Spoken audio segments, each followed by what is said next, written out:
Yo guys, what's up? My name is AFC Adinho, and last Saturday I actually joined a Pokemon PvP tournament. The PvP tournament was on the game Pokeone. If you guys want to try out this game, I will put down a link into the description.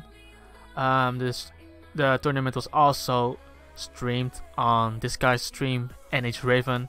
Definitely check him out. I will also put down a link into the description for him.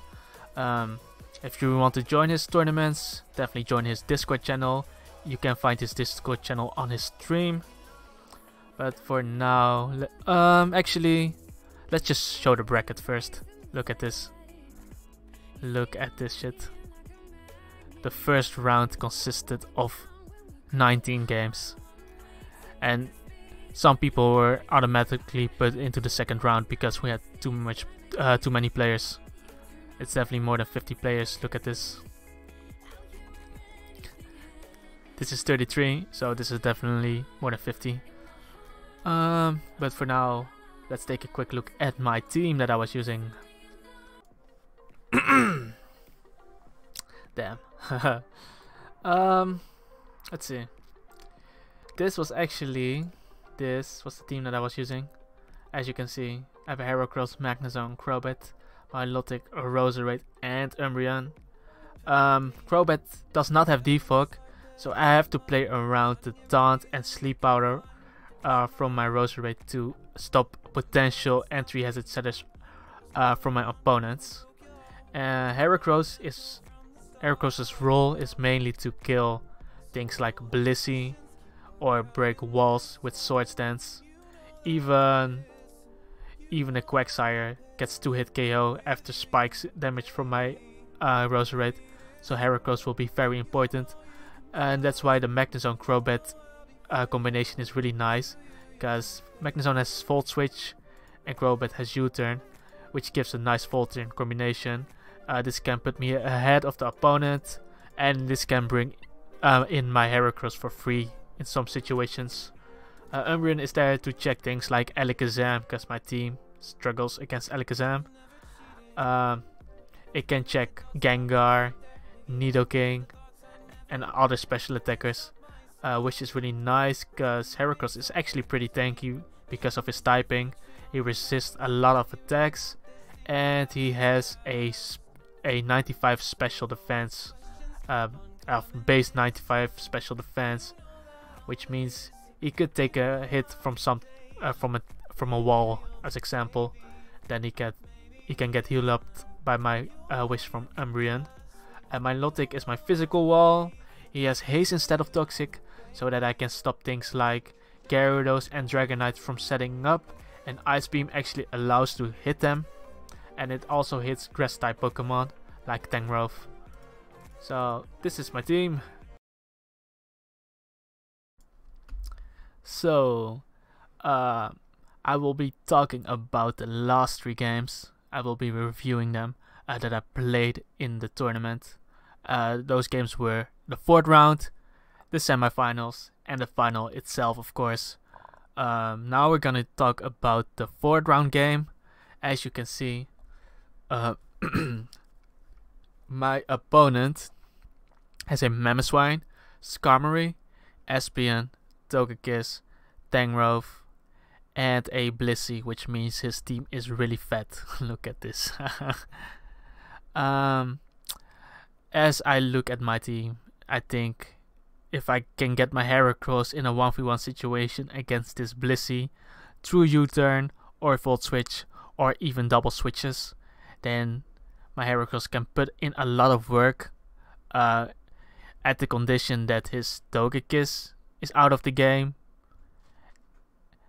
and that my Magnezone is healthy enough to switch in against the Skarmory, because the only thing that could switch into a close combat besides Togekiss is the Skarmory, which means if you go Skarmory, I can go Magnezone, because he's pretty much forced to roost, because if he switches out, he cannot switch in again.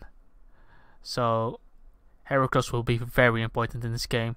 And as for leads goes, I should probably lead off with Roserade. If he does lead with Mamoswine, which is most likely, he is forced to press Ice Shard or switch out. And my Roserade has a specific set. Let me show this. This is my Roserade set, and this is the Mamoswine set that is used most of the times. So Mamoswine, Jolly, Max Attack, Life Orb, and just look at Ice Shard. Ice Shard does not kill. It does not kill my Roserade, so I guarantee live an Ice Shard when I'm at full HP. Which means if he presses Ice Shard, I press Giga Drain, maybe kill him and heal a shitload. Or if he stays in, I just kill him with Giga Drain. And if he switches out, I damage something else. So Roserade is pretty solid against Mamoswine. If he goes Skarmory, I can just press Sleep Powder and then go for Spikes. If he goes Espeon, then I'm kind of forced to switch out. If he goes Togekiss, I can press Sleep Powder or Sludge Bomb. If he goes Tangrowth, I can go for the Sludge Bomb, and if he goes Blissey, I can Sleep Powder, and then I can press Spikes. So Roserade is a really solid lead. And Crobat can also be very important in this game. He can taunt the Skarmory. He can taunt the Blissey, but I think he's not that needed. He's just a good extra. So I lead off with Roserade, as he does lead off with this Mamoswine, and now he's forced to switch Ice Shard or switch out, because we have seen the calculations. So let's see what he does. I definitely go for Giga Drain here. And even if he kills me, even if I don't get the roll and kills me, that means he won't get Stealth Rocks, because I can bring something in that can revenge kill it.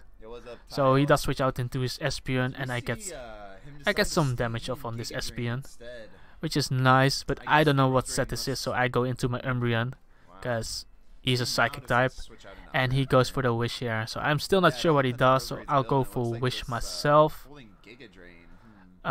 just to see what he does. If he switches here, I can switch into something that can get healed after, or if he attacks, I can heal myself.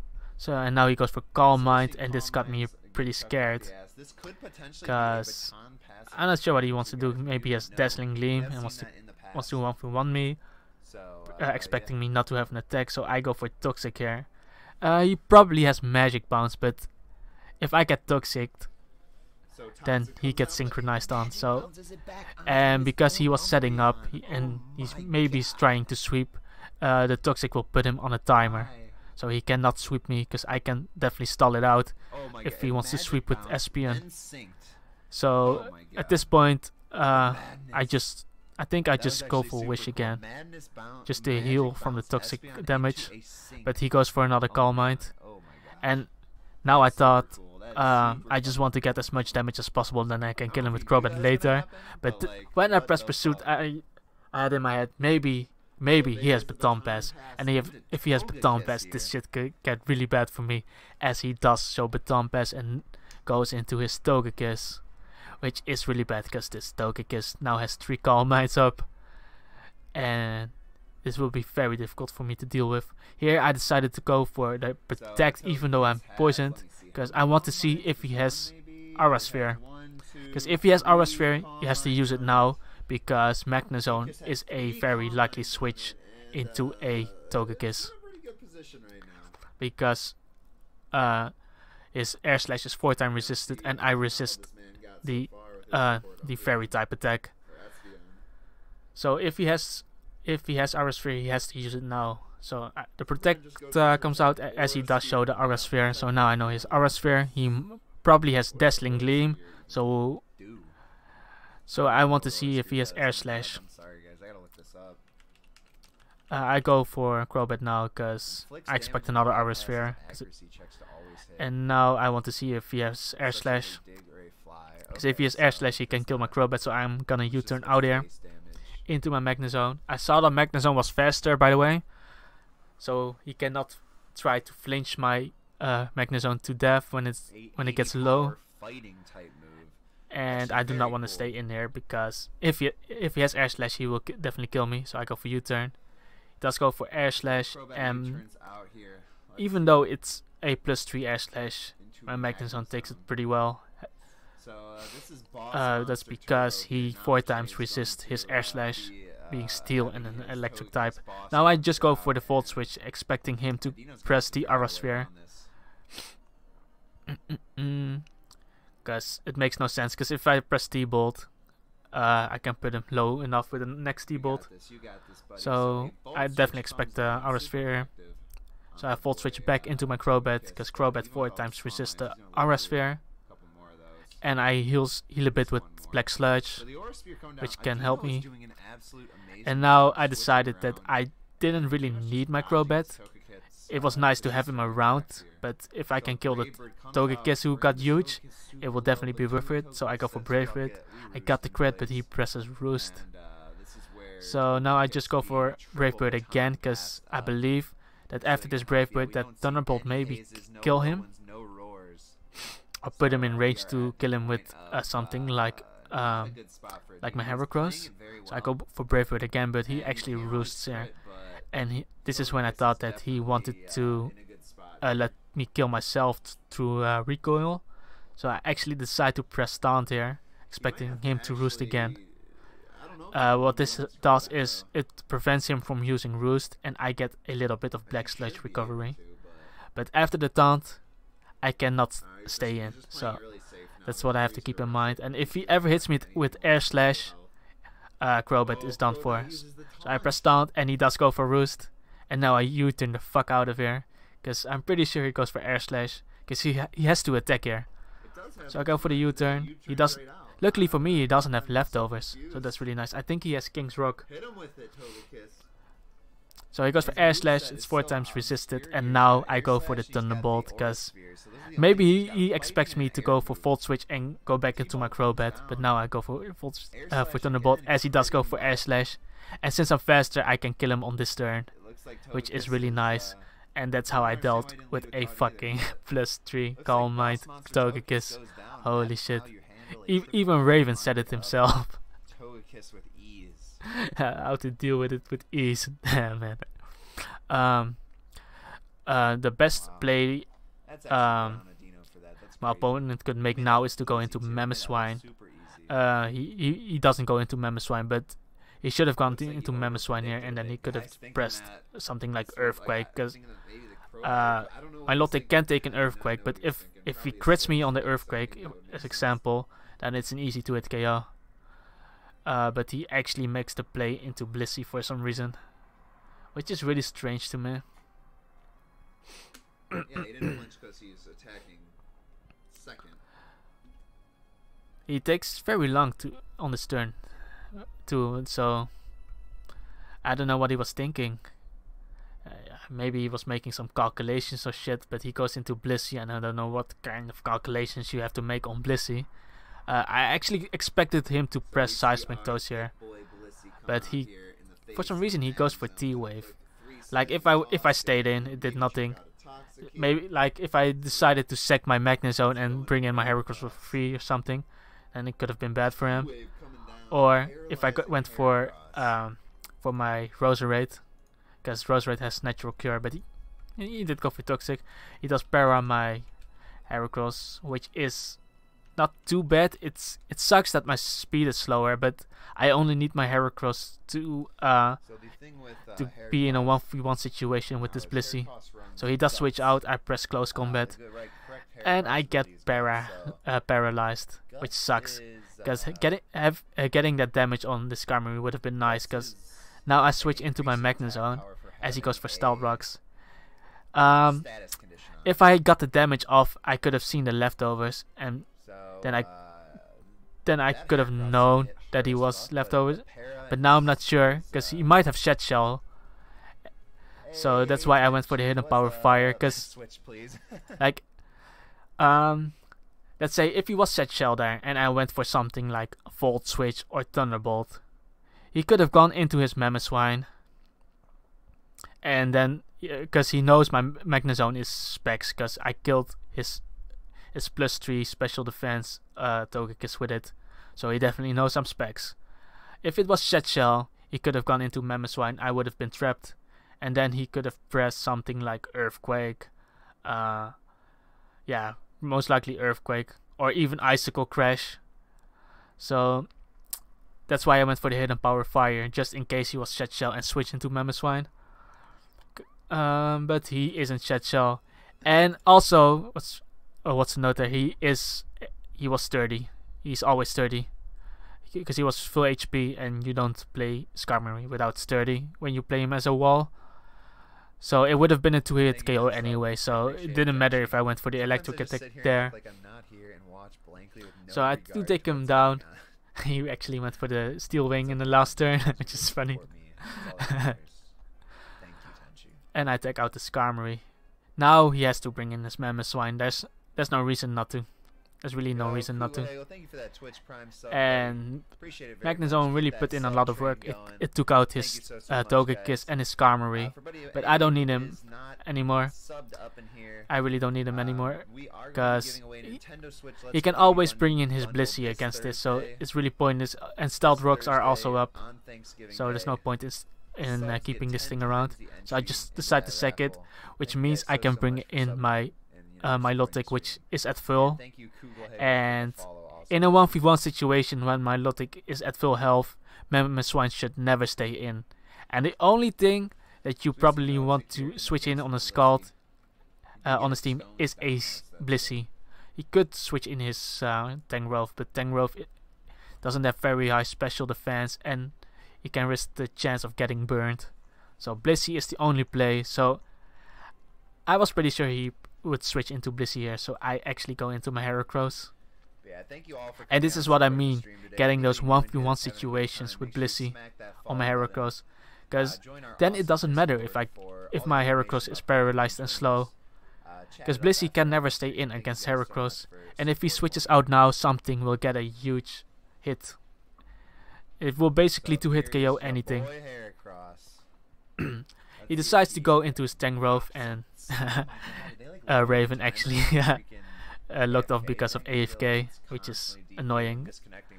The devs should really do something about it, but I went for close combat there. I did really nice damage. I go for close combat again, because I was pretty sure that even though I was at -1 special defense, I could live a Hidden Power Hidden Power Fire from a Tangrowth.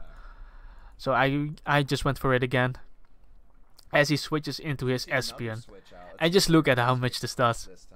It's resisted. But after the Guts boost, look at this. And he gets the poison damage, which is really nice. Here, I cannot stay in because Espeon is faster, and maybe he packs Hidden Power Fire. That would definitely kill me at -2. Or he has Psychic. I know my Crobat can live a Psychic, probably because it's a support set. Because we saw Espeon's 3 moves on the first turn, like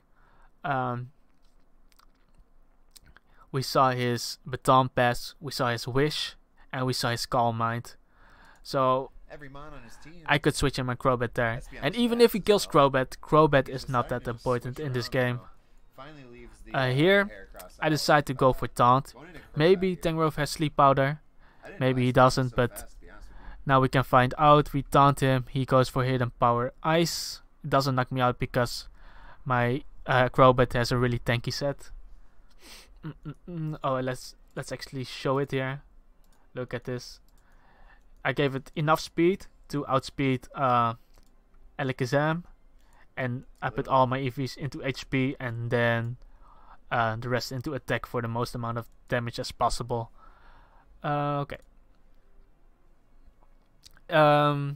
There I decided to roost after the taunt, because after roost, flying types lose their flying typing, which means ice attacks, electric attacks and stuff are not super effective anymore. But he actually makes a nice switch into his Mamoswine, and now my Crobat is in a 1v1 situation against a Mamoswine. But the Milotic switch is so fucking obvious here, so I'm pretty sure he's not going for that Ice Shard. So I make the play and go for the U-turn. It's all about the mind games, but I go for the U-turn here. about And the if he stays in, I know he's either going for Icicle Crash or Earthquake. So I'm just going into my Lotic, which can take that when he is around full health. As he does go for the Earthquake, predicting my Milotic to come in.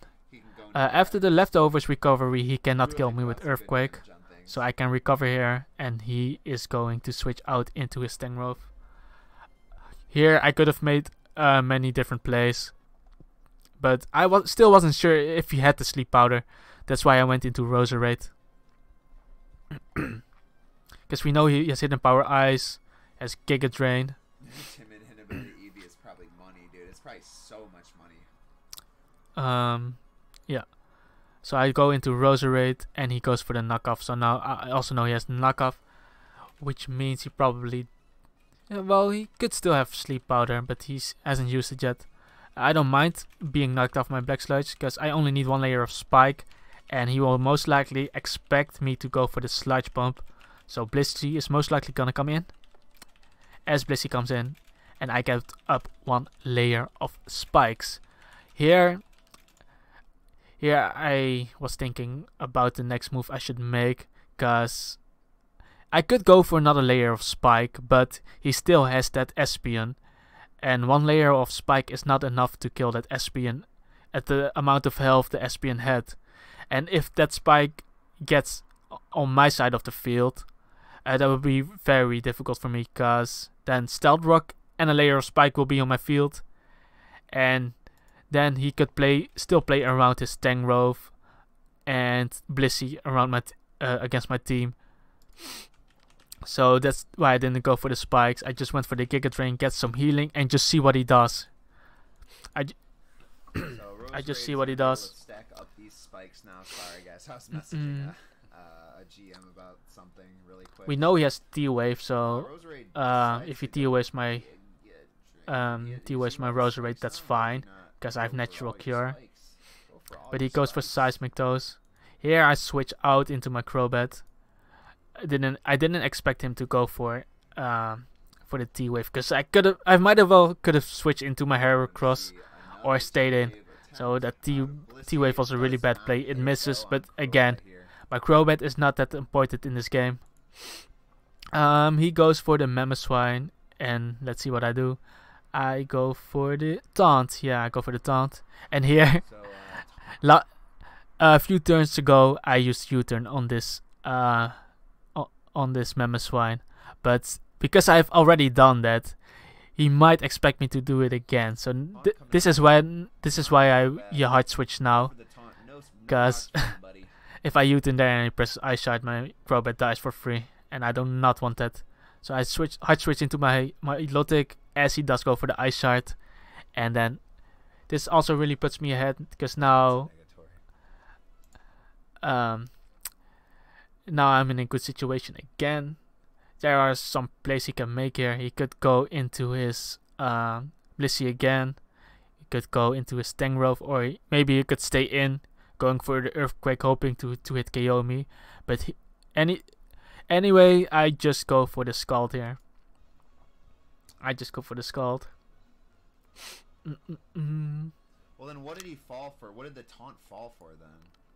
Go for Scald. I burn the Tangrove. Guys, I'm so sorry. Give me 1 minute. I need to That was a nice burn, and now I'm gonna reveal my Ice Beam. I haven't shown it in the whole tournament yet at that time, as it almost knocks him out. That's why Ice Beam is so good on my Lotic there. Now he's at a very low amount of health, but he can still kind of save his Tangrove, because he has Regenerator. Then can maybe use it for a sec later. And Blissey can just take any hit from my Lotic. So here the Blissey switch is very likely. So I actually make the double into my Heracross. Even if he stays in, he doesn't have Hidden Power Fire, he has Hidden Power Ice, which my Heracross can easily take.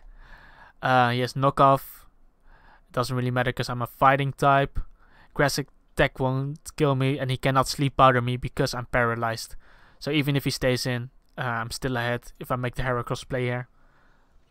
And if he goes Blissey, it's even better for me. So I do go Heracross, as he does make the play into his Blissey. And now basically something will die if I press close combat. Something will die here. Even his Tangrowth will die because he will not get enough healing after spikes.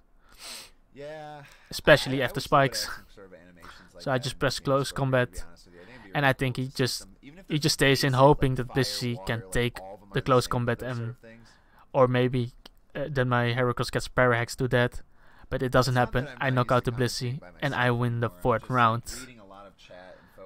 So that was a pretty fun game.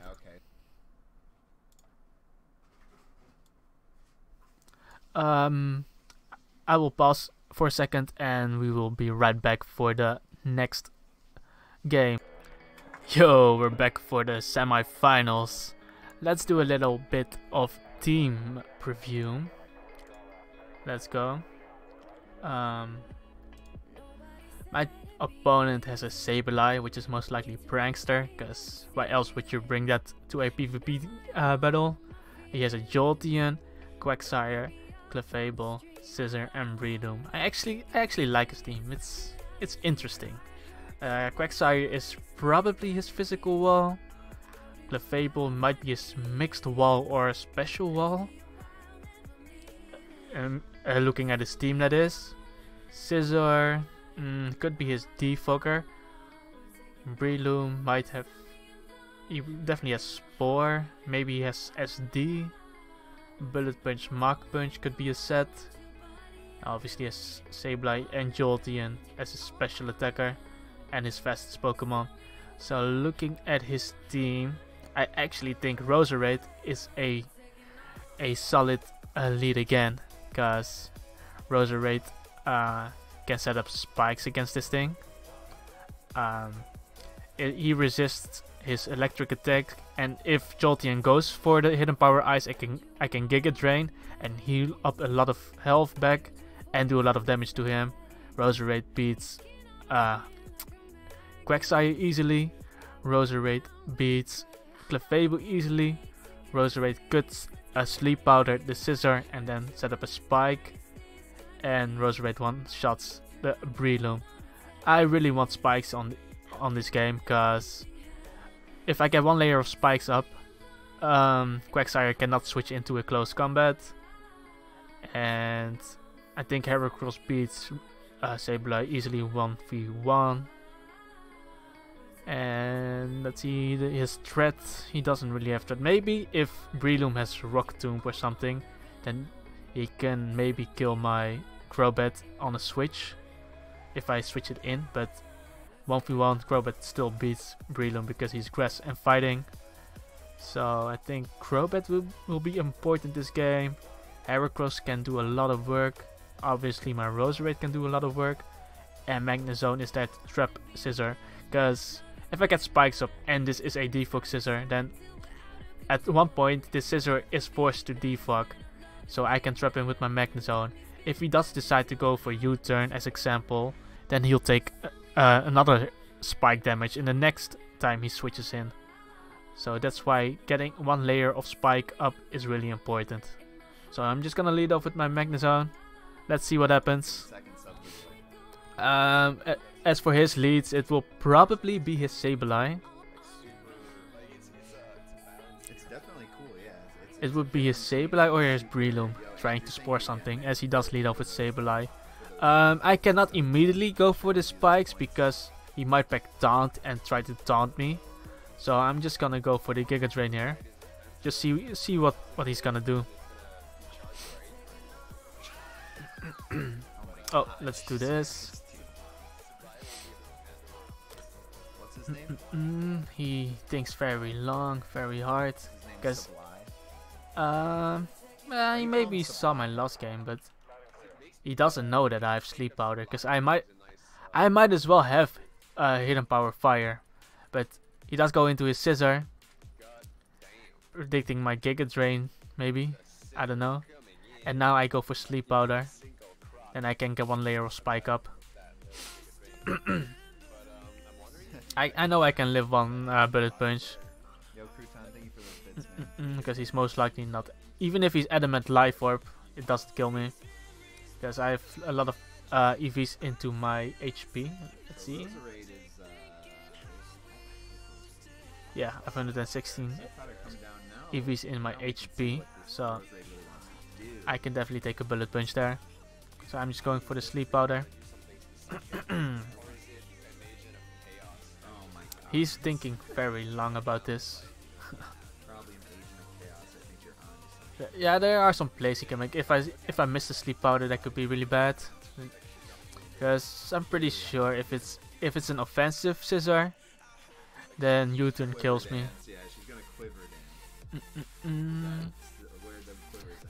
But I could also pack the hidden power fire, but I do go for the sleep powder, and he wakes up on the next turn and kills me. After I did get one layer of spikes up, but it was so unfortunate that Scissor woke up at the first turn. Because now I lost my Rosa Raid, which could have put in a lot of work against that team. But yeah, he U-turns and goes into Sableye. I decided that I should bring in my Heracross against it, because he cannot Will-O-Wisp me, and I can pretty much kill it with Pin Missile. But so I'm going for the Swords Dance, knowing that he cannot do anything to me. But then he goes for the Foul Play.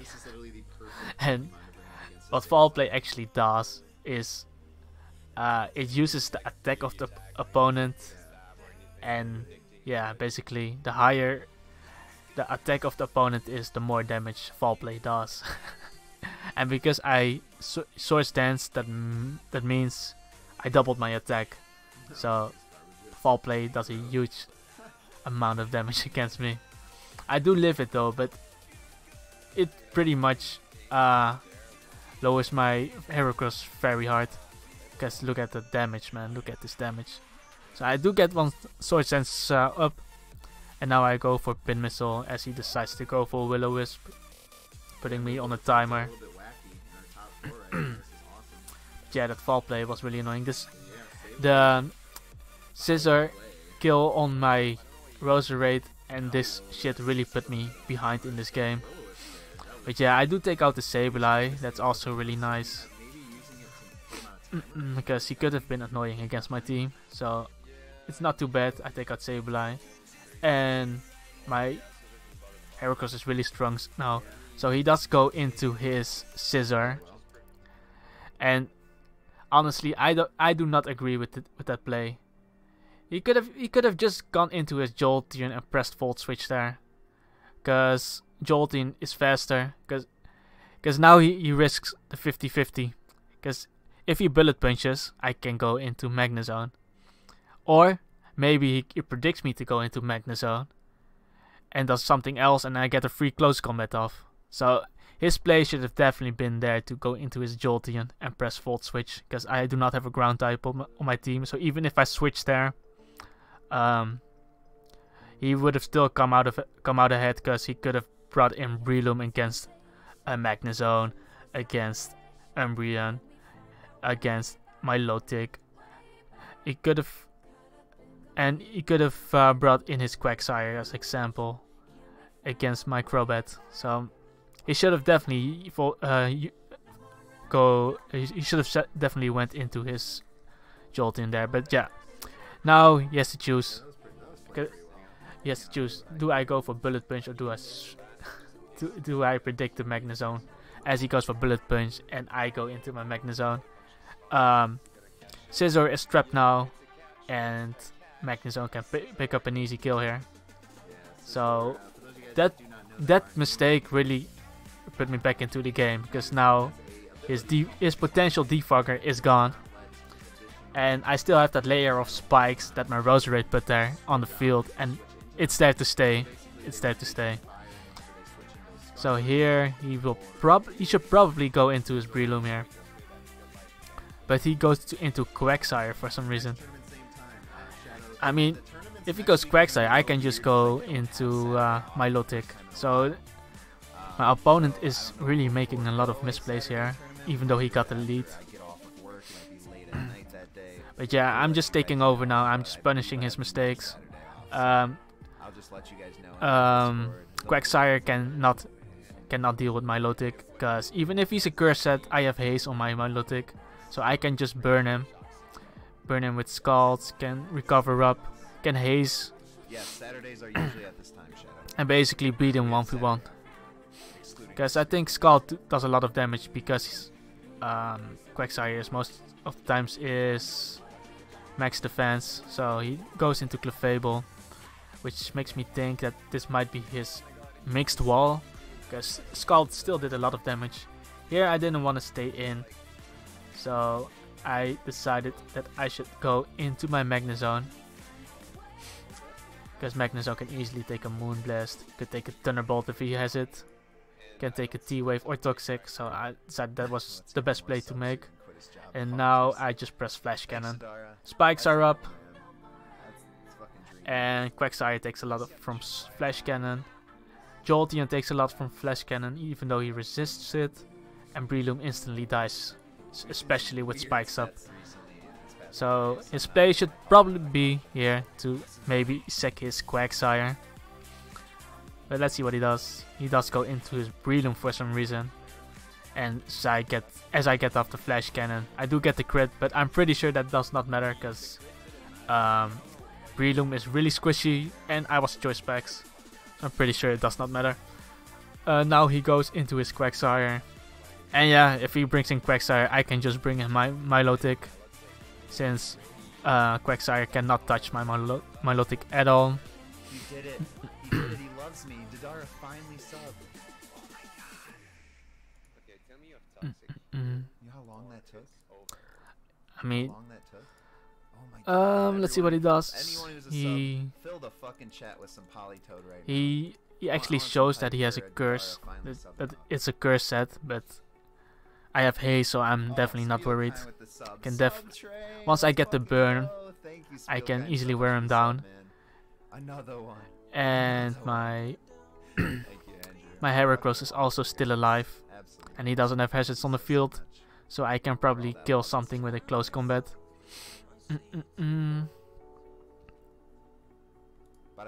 It just takes long. It just takes long to deal with that thing, because I lost Roserade, but he actually goes into Jolteon as I go for Scald, trying to fish for a burn on the Quagsire, but I actually do half of Jolteon's health. Now I'm forced to switch out, but I can just switch into Umbreon, because that's my special wall. As he goes for the Volt Switch, and that's obviously Choice Specs. So he goes into his Clefable, and here again I can just go into Magnezone and press Flash Cannon again. I mean, he could make a double switch into his Quagsire here, but then I would just switch back into my Milotic, and then nothing happened. Basically, what that did is it lowered his Jolteon all these turns, so there's really no point. At this point, I thought the game was already over. There's nothing he could have done to win anymore. Because I can always bring in my Magnezone against Clefable. Oh, I actually went for Crobat, because Crobat can taunt him, but I might as well could have gone for Magnezone there and pressed Flash Cannon. A lot of plays that I could have made. I think going for Magnezone would have been better. And again, I always have the option to sack my Heracross if I want, but if something were to die, I can just bring in my Heracross and revenge kill it, because Heracross outspeeds Quagsire, Heracross outspeeds Clefable. And yeah, Jolteon is obviously faster, but I always have a Umbreon switch in. So I go for Taunt, then I go for Brave Bird and U-turn. I U-turn into my Milotic. I do not get burnt. He didn't burn me at all with Scald, which is unfortunate, because I wanted my Milotic to be burnt, because then he had no chance of winning, because my Milotic would have been able to wall even the Jolteon maybe, or even rather he would not have been able to wall it, but he would have been able to take a hit and just kill it with Scald after spikes. So that was unfortunate. At this point, I got a bit impatient. I just wanted the Toxic off on this on this Quagsire. Once this Quagsire got toxic, then the game was over quicker, because then we didn't have to go around all those turns. So basically, what I was trying to do is I was hoping that he would go for the Earthquake or Curse there, so that I can so that I can U-turn into my Umbreon. But luckily he doesn't burn me on both turns, on my Crobat and Umbreon, and now I get the Toxic off. And this is basically where the game is over, because now I can just bring in Milotic and just stall the shit out of this Quagsire. So that's probably GG. I'm not gonna watch this till the end, cause it's just it's already over. So we'll pause a bit and then we'll go for the final itself. Hi there. I'm actually gonna end the video here because the final lasted way too long, and that would make this video also way too long and boring. So if you want to see the finals, I will be uploading it in another video. I will also link it down, don't worry. If you want to see it, you can definitely see it. But for now, thanks for watching, and make sure to check out Raven once again.